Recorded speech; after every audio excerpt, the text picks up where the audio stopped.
Hi chuggers, welcome back and thanks for joining me on this solo 51-mile flying lesson from Eshott Airfield in Northumberland down to Durham City and back. You join me just as I've departed the circuit and you'll get the full rest of the flight. So let's join the action now.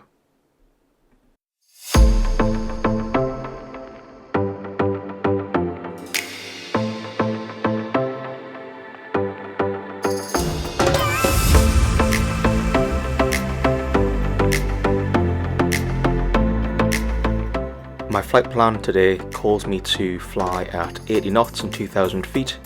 2,000 feet is something that you'll see me struggle with a little bit today, partially due to the clouds, but also partially due to it being 4 months since my last flight. I'm a little bit out of practice and lacking a little bit of skill, so something to watch out for.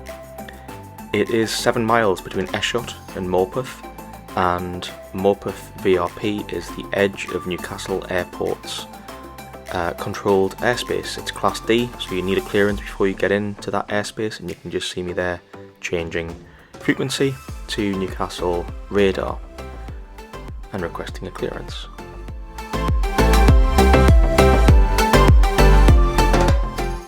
Credit is due to Newcastle Radar and Newcastle Tower who helped me on this flight.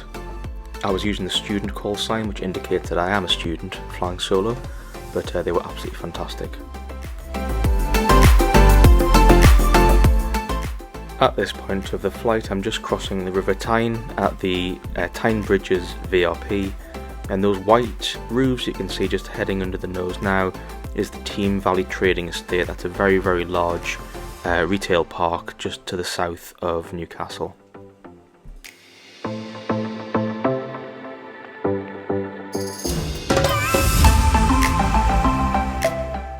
Let me tell you a little something about this aircraft. It's a 1968 Cessna F-150H built in France, under license by Rhymes. You've probably heard me talk about that on previous videos. Despite its age, this is a very low time aircraft with only about 4,000 flying hours on it, which is very, very low, even for its age.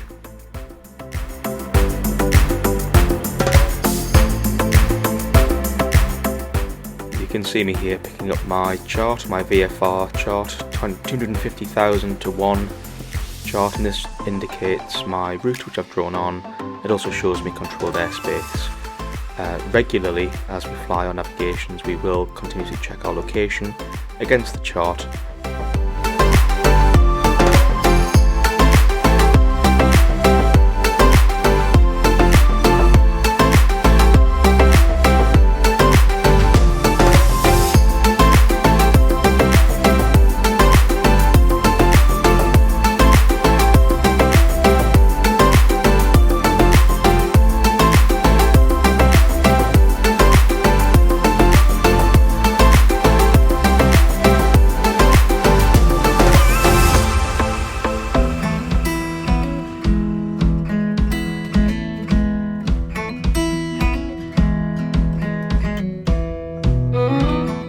And now we approach Durham. The navigation has been successful, and with Durham Cathedral out of my left window, I make an orbit over the cathedral and begin my journey back up to Eshott via the Tyne Bridges.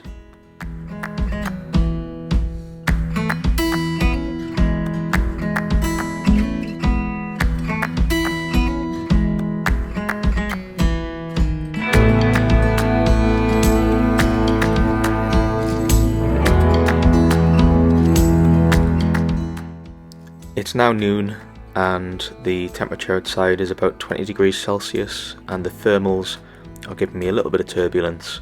The wind is starting to become variable and the runway that I took off on is going to change, so the runway I land on will be different from the runway that I took off on because the sea is heating up and the heat from the sea is rising and it's actually causing the wind to flip around from the other direction. It's also blowing me a little bit off course because my planning assumed the wind would be from the west, but the sea is to the east, so I'm having to make a few adjustments as I go.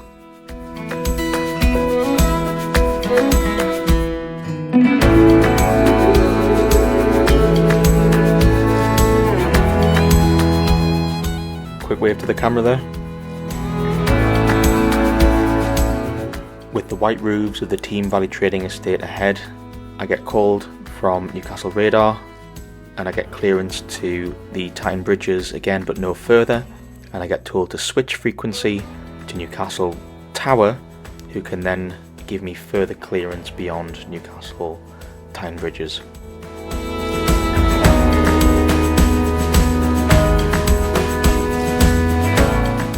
During this part of the flight, I hear the daily Emirates 777 flying into Newcastle, descending through 9,000 feet towards the approach path for Newcastle Airport, and the Newcastle Tower controller gives me clearance from the bridges, but only to circle to the south of Newcastle Airport and no further. During this time of circling, I had a fantastic view of the 777 following the visual approach to runway 25 at Newcastle Airport.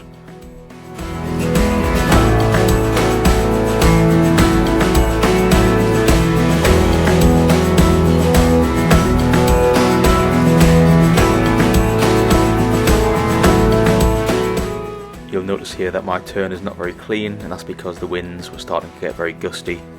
It may also still be a little bit of 4-month-old lack of skill, but there were other pilots who I spoke to after this flight and they also had the same problem, so hopefully it's not entirely down to me.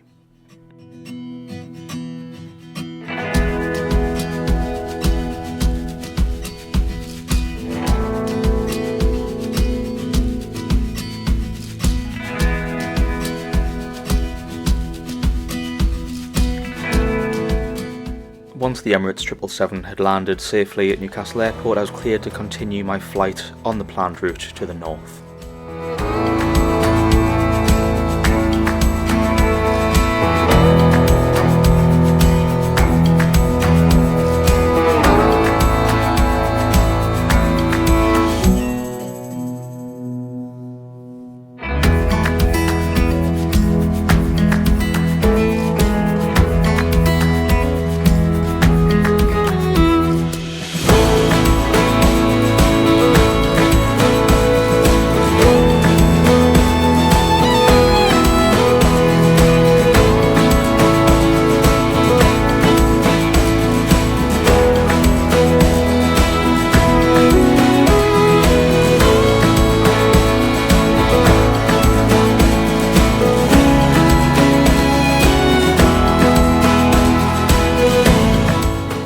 At this point, the Newcastle Tower controller contacted each aircraft individually. You can see me using the push to talk button on the control yoke, and we were given a new QNH, a new pressure setting, and each aircraft has to respond with the same pressure setting that's been given, as that's what keeps us safely separated from each other.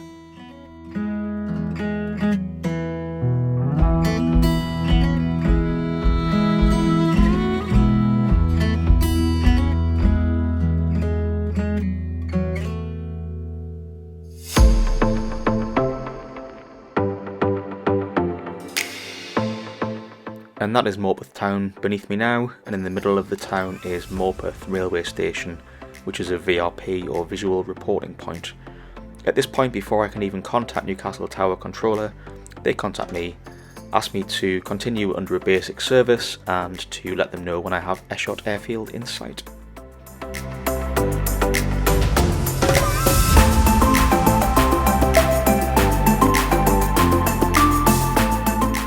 Once I can see Eshott Airfield in the distance, I request a frequency change to 122.855 so I can begin letting the aircraft and pilots around that area know that I'm inbound.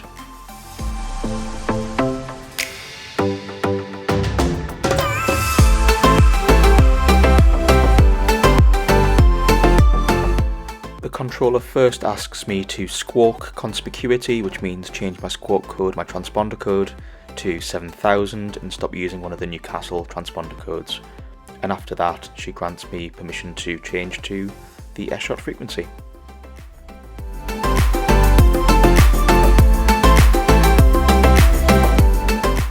As I'm contacting the aircraft around Eshott and letting them know that I'm inbound for landing, I'm also changing the pressure setting to QFE, which gives me the height above the airfield elevation. Joining height at Eshott is 1500 feet above the airfield height, or the airfield elevation, and you can see I'm a little bit low and then I get a little bit high as I'm continuing to struggle a little bit with basic airmanship in reality.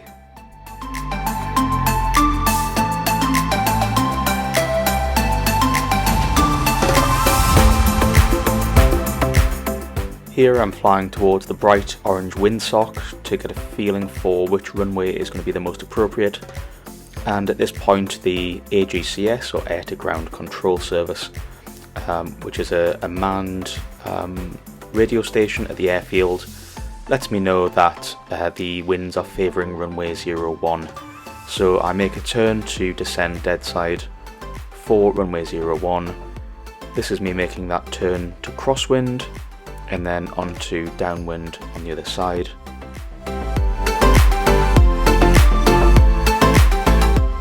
With the runway 45 degrees in my rear left quarter, I turn onto base and I start configuring for landing, which means slowing down to flap operation speed and lowering the flaps one notch at a time until we're at 20 degrees.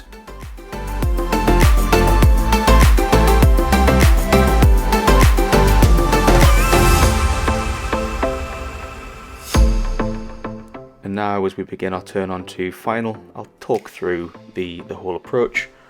So I feel like I'm quite high at this point, and in a moment you'll see the flap position indicator on the left of the windscreen start to drop as I decide to go down to full flaps fairly close to the runway, and that's so that I can get over the trees safely and make a bit of a diving approach down to the runway. So keep an eye on that little yellow tab just to the left of the windscreen. There you go, it's starting to move now. Diving down towards the runway whilst maintaining 60 knots. In fact, I need to add a little bit of power there to maintain 60.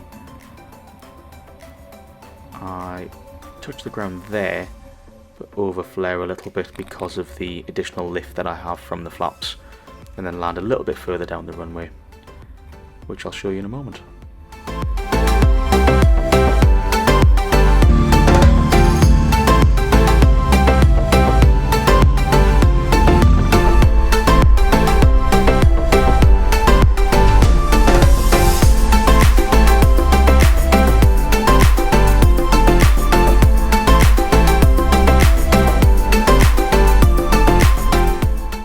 Quite disappointing. I think if I'd landed on that first touch of the wheels on the ground, that probably would have been one of my best landings.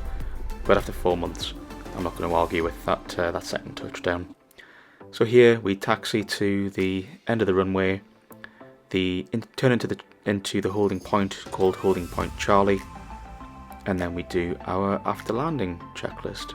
So we raise the flaps, you can see the notch going up there. We turn off the transponder from alt to standby, and we get ready to taxi back and to shut down. So at this point there is a chippy about to taxi out, so I decided to give him some room, go across the grass to the clubhouse, and then do my shutdown checks here.